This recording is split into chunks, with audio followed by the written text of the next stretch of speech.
Okay, ladies and gentlemen, listen, if you haven't had an opportunity to watch the Season 2 opener called Little Fish for Banshee, stop listening now.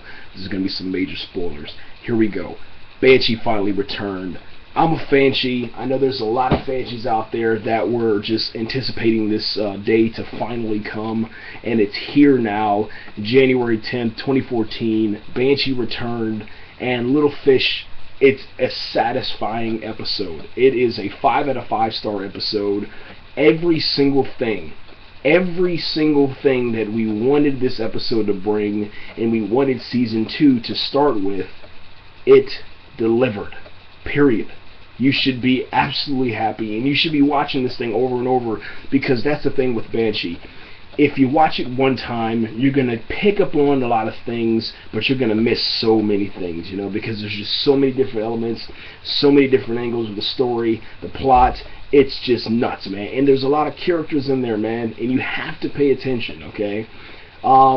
Let's talk about the episode. Little Fish, it starts exactly in the same place, which is brilliant, that the end of Season 1 started. So right where Season 1 started, Season 2 picks up, man.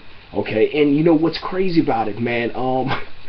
Today, before this episode aired, I was talking about this. I said, that's what needs to happen, man. It would be amazing if we finally get another series that picks up right where the end of Season 1 left off. And you know what? I gotta say it. It's just like Smallville, man. And the reason why I say this is because that's the beauty and the genius of Smallville, man. That's why it lasted so long, because at the end of Season 1, you're fiending. You're like, what is gonna happen? And then when Season 2 comes, there goes Clark and Lana inside the tornado. Okay, moving on, going back to Banshee. Here we go.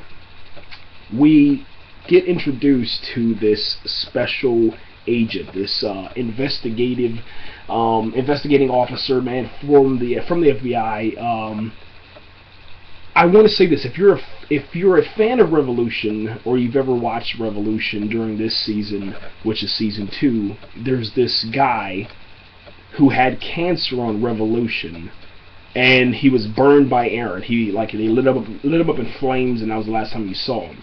Well, the same guy from Revolution is now on Banshee, and he has the same exact disease. I don't know why. Call it coincidence.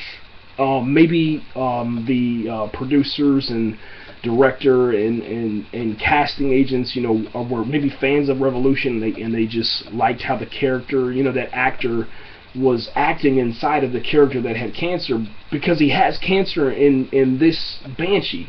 But moving forward, he comes into Banshee, and he makes his authority known. Like, there's no doubt in your mind that this dude is in control. He's running things. He knows something, and he puts on these interviews inside of the courthouse for Lucas Hood, Carrie, who's now officially back to Anna. For all the deputies, everybody that had something to do with that shootout. He interviews them, and he looks like he knows something. He knows a lot more than what he's saying, okay? He knows about a rabbit, and it almost seems as if he knows that Lucas Hood is not who he says he is. I think that's what's crazy about it, because there's this moment where he walks into the courtroom, everybody's introducing themselves, he's kind of explaining, what's going to happen, and then Lucas Hood is over to his left side, his left-hand side. He looks over and he says, well, he doesn't say anything, and then Sheriff Hood says, hey, Lucas Hood, and he introduces himself, and then the dude with the cancer says, Hood? And then, he shakes his hand and continues on. It's just this weird thing. I just had to talk about that for a couple of minutes. And that's, I'm going to have to end up stopping, because we're at 4 minutes and 40 seconds. But that's what's so crazy about this series, man. It's going to have me talking all year. Anyway, moving on. They interview Lucas and the rest of the deputies. They find out that Lucas is off duty, so therefore they can't really charge him with anything. The rest of the deputies, they get 12 to 18-month probation. That's where we're sitting at right now. That's time. I got to go to another podcast to keep talking. We'll catch you guys later.